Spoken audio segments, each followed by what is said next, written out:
Hope everyone is doing well today. So in this video, I want to talk to you all about bear markets, and I've been watching some other content over the last week, different PokeTubers and TCG YouTubers talking about the Pokemon card market, talking about prices falling, talking about lots of modern reprints, and I wanted to share with you my thoughts, I guess, briefly on where I think the market is. But I want to start with just defining what a bear market is, the different types of bear markets. I think people are throwing around a lot of terms right now. And I'd like to give a little bit of context for at least how I define a lot of these terms or think about these terms. So I think the first thing to sort of figure out or try to define is the Pokemon card market entering a bear market, or have we already entered a bear market? What type of bear market have we entered if we've entered a bear market? For the purpose of this conversation, we'll say there are really two types of bear markets. There's a sort of cyclical, short-term type bear markets, which can even be part of a larger bull trend. And then there are longer-term bear markets that can last many years, 10, 20 years, forever, in a sort of dying collectible market. And I think that understanding the differences in those two different types of bear markets will help you correctly orient your decision making when you're thinking about all this stuff from like a financial perspective. If you have a business in Pokemon, or you care about the value of your collection, or you're depending on some of your collection to support you financially at some point in your life, these things can matter. I also want to talk about bear markets versus corrections, and the idea of a correction, which is not necessarily a bear market or entering into a bear market. When you go through a correction, a period of correction. So there is no firm definition of what a bear market is, but generally speaking, you're going to have people say, well, it's about the amount that something drops. You're going to have people say, well, if something drops 20%, that's a bear market. You're going to have other people who say it doesn't really matter what percentage it drops. There isn't a specific percentage that defines a bear market, but it's more about the overall sentiment, the overall trend. And, in something like Pokemon, I think it would really be talking about, do we feel that there's been a significant decrease in consumer interest, in consumer demand? Enough that it's markedly different now than it was, 6, 7, 8 months ago, these types of things. And I think that there's some indicators of a decrease in demand. I think that a lot of YouTubers out there have seen decreases in people watching their videos. It's unclear if that's a decrease in overall demand in the hobby and collecting cards, or just sort of a decrease in those specific channels or PokeTubers or what have you. Or just that there's so many PokeTubers in the space now that certain PokeTubers who used to get the vast majority of the watches are now no longer getting that, because there's so many different options for people to watch. So it's kind of unclear exactly what's going on there, but that's one data point that suggests, potentially there's been some decrease in demand. Of course, another one is going to be the overall sales prices that we're seeing of things. But again, that's not necessarily due to a decrease in demand. It also might be due to an increase in supply, and we don't really know. I can tell you personally, my liquidity is excellent. There are tons of people interested in my cards, in cards in general. I don't think it's difficult to sell things, particularly in this market right now, even though prices pretty much across the board, not completely across the board, I would say maybe 30% of my collection or so is about around all-time highs. Even there are certain items that are, you know, near or close or within 10% of sort of all-time highs, and then probably the remaining 70% is anywhere from, you know, 20% to 60% probably down from its absolute high. And again, that may be because that decrease in demand, but it also might be because of an increase in supply, both with PSA and CGC and all these other grading companies getting back more graded cards, and then also the Pokemon Company reprinting a lot of sets, and also, as we've always talked about on this channel, creating more and more sets, which then compete with each other. When there was only, you know, Hidden Fates and you know, 5 other, you know, sets that people were really into potentially, there was a lot more money to go into each of those sets. But now that there's, you know, Celebrations and Evolving Skies, which are both very popular, and then of course all of the Battle Styles and Chilling Reign, all the Vivid Voltage that people were buying at $200 a box, you know, so much money went into all these sets that there just may not be enough, you know, enough money, enough new money, and people leveraging themselves to replace it. So I'm very not convinced that demand is down, actually, overall. But who knows? Too difficult to determine something like that, or any one person to determine something like that. But there's certainly a lot of panic around it. There's a lot of anxiety. There's also a lot of just like general toxicity and negativity. I'm seeing people really being mean to each other, mistreating each other. You know, when prices go down or when prices go up, you know, in any extreme, there tends to be a lot of frustration and hurt feelings and anxiety and worry and blaming to go around all these types of things, and that's going to be normal. And you're going to have, you know, big winners, people who made a lot of money over the last couple of years. You're going to have big losers, people who lost a lot of money and or just weren't able to collect and enjoy things as much as they'd like to, and that's sort of all part of it. Now, where we are now, for me, I don't know if it would be better to call this a cyclical bear market, which is a bear market that it is not necessarily going to last that long, and is not going to, and where it's eventually going to recover and turn back into a bull market, or if we're in more of even just a correctionary period where the consumer trends really haven't changed at all. And it's literally a matter of the supply needing to be soaked up. And then it's going to take 6 months, a year to soak up a lot of this supply. And then we might see really quick upticks again on items. You know, I think the items that are going to have the hardest time to do that are the items that are actively being reprinted by Pokemon. But items that are already out of print, even if there's a lot of it out there, you know, I'll throw something out there. You know, Hidden Fates might be a good example. You know, so much Hidden Fates, but those are you know, items that have gone down in price a lot, and the prices make much more sense now than they did before.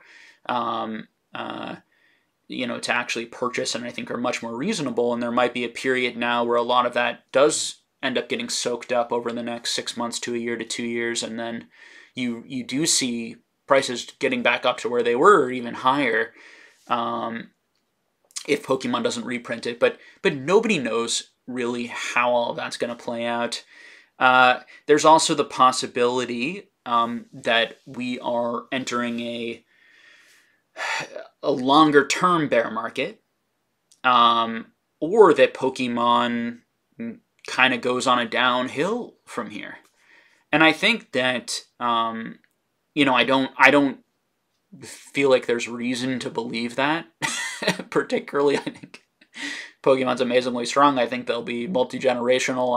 I personally think this is best described as a natural sort of correction from the intense irrational exuberance and the terrible advice that everyone was being given, and all of the Pokemon channels and all the influencers and everyone online sort of encouraging people to just buy, and that you can't lose money, and that these things can never go down, and just all of the terrible takes that happened over the last year. It's just a natural correction from that, and that once that corrects, wherever those prices correct, we will get back to a broader bull trend, which is that more and more people are going to become interested. You're going to have more and more people stay in the market for longer term, and you're going to have everyone here have kind of over time, more money to spend on these items. Now, hopefully that doesn't look like another crazy, humongous spike and bubble, which is what it wasn't really a spike. It was a full bubble this year, or, over the last year. But it looks more, steady and mature with a little bit more gradual, steady growth, which is what I would look for.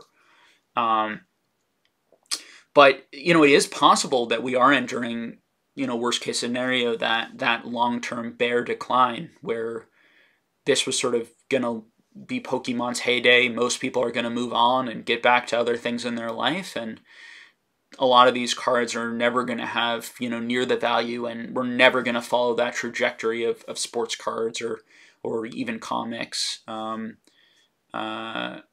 become, see many items reaching those, multiple millions of dollars, that type of thing. Yeah, I don't really know. I don't think that's going to happen. I think that doesn't really make sense, as I said before, to bet on that, because I don't know why it wouldn't follow in the tracks of those other things, given how great the demographics are for Pokemon and how much I think just whatever people say, whether they tell a narrative that you should buy this stuff and that you should be obsessed with it, or they tell you it's terrible and, everyone's toxic and it's horrible, I think people just like this stuff. I like it at the end of the day.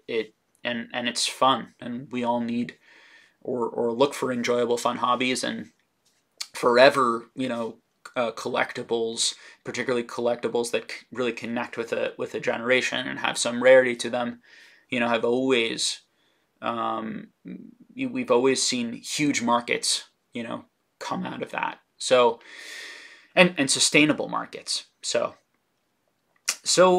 I guess to summarize, I think that we're going to be just fine. I think people, if you're feeling anxious or upset, you're too caught up in everything right now. Too caught up in the noise. If you're feeling exhausted, you're too caught up in the ups and the downs and the worrying. And there's a lot of short-term prediction that's being made, a lot of top 5 videos, a lot of things to buy right now, to make money right now, to capitalize on this and that. And I think I've probably been overly harsh on those videos. I think overall they're fine, and who cares? But really taking a broader step back, setting longer term goals, for your life, financial goals, way beyond Pokemon, and then also some goals within the Pokemon world, I think will allow you to get the most out of this in the long run, and have a collection and friendships that you value. I was talking to someone on Patreon too that it really isn't all about the money. It's also about how we treat each other. And the space can get very toxic and very competitive, filled with winners and losers. And if you find yourself upset that someone got a deal that you didn't get, or that someone, made money or predicted something correct over here and someone got something wrong over there, we can do better, as a community, and work hard to kind of keep our competitive impulses and our frustrations, and our anxieties and our depression sort of like under control a little bit better.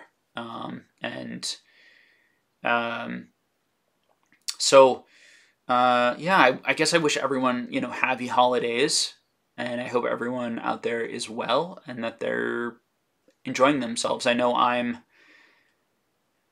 buying lots of things in Pokemon again, lots of modern cards, and preparing submissions and all sorts of things, and preparing to go to conventions and to meet and see people in person this year. Been really enjoying making friendships and talking with people, both on this channel and in the Patreon and the Discord. I'm just gonna keep doing what I'm doing. I think in the long run, it will be successful. And I do feel fortunate and lucky of when I got in this market, and also very fortunate and lucky that, frankly, that I had a financial advisor as a father who I went through multiple bubbles with him in financial markets. And from the time I was pretty young, like 9, 10, he has taught me these principles and these ideas about how the psychology of markets work, and put me on to people like Warren Buffett and Ben Graham. And the more I invest and the more time I spend in markets, it's amazing, like time and time again, value investing and those principles just work. They work, and then they work, and then they work. And it's just a matter of, yeah, being principled. And I think too, when you make good financial decisions like that, and when you don't put yourself in those leveraged positions or difficult positions, or you don't need to take advantage of people, because there's that piece too. This year, I had a lot of influencers and a lot of people taking advantage of people, and a lot of the toxicity and negativity towards these people is warranted. Like, let's be blunt. Like, it's extremely understandable why you're very upset with certain people who made millions of dollars at the expense of others. When they didn't help teach them anything, or they didn't help give them accurate information, or they didn't help, relax their spending, and they didn't care about their well-being, and they viewed them more as a number that they could make money off of, these types of things. So like, I get that, but like we can do better. And even with people like that, I think the best thing you can do is trying to just kind of like forgive and build, when you make those good financial decisions in life, and when you understand how these markets work, and you're able to stay fairly calm, and you're able to navigate it in a fairly successful way, it allows you the peace of mind and the mental health to treat other people better. And I think that a lot of the reason, and I am repeating myself a bit here, but a lot of the reason people aren't treating each other the best is because they feel taken advantage of, because they've lost a lot of money, or they worry they're going to lose more money, or they don't really know what to do. And yeah, it's a young hobby, and we haven't done the best probably in taking care of each other. And so that's going to be something that we're going to work on, going forward. People taking care of each other, really giving people good advice, people really studying and understanding things, and people talking about things that they are competent in and that they are capable of doing, and where they put the well-being of others at least equal to their own well-being, so thank you all for watching and supporting me and allowing me to make this type of content and do this type of thing. It's been very helpful for me. Every single person who supports the Patreon, or even just watches the video or likes or subscribes, I mean it very genuinely. It is a big personal help, for me financially, to help bring some, a stable, enjoyable second income and hobby for me as I navigate other areas of my life. And I'm just going to work hard to earn that, and earn whatever people, what support people are willing to give me. So, clicking those affiliate links, the Patreon, all that sort of stuff, I can't, it's directly helpful to me. So thank you all so much. And I'd love to hear your comments. I know this video has been a little bit all over the place, but oh well. Hopefully it's been helpful. And I'm really wishing everyone a good rest of their night, rest of their week. And we'll keep going, keep making videos, and hopefully just kind of keep getting better, keep building up our collections, and keep enjoying the hobby more and more over time. Okay, so hang in there, guys. Take care.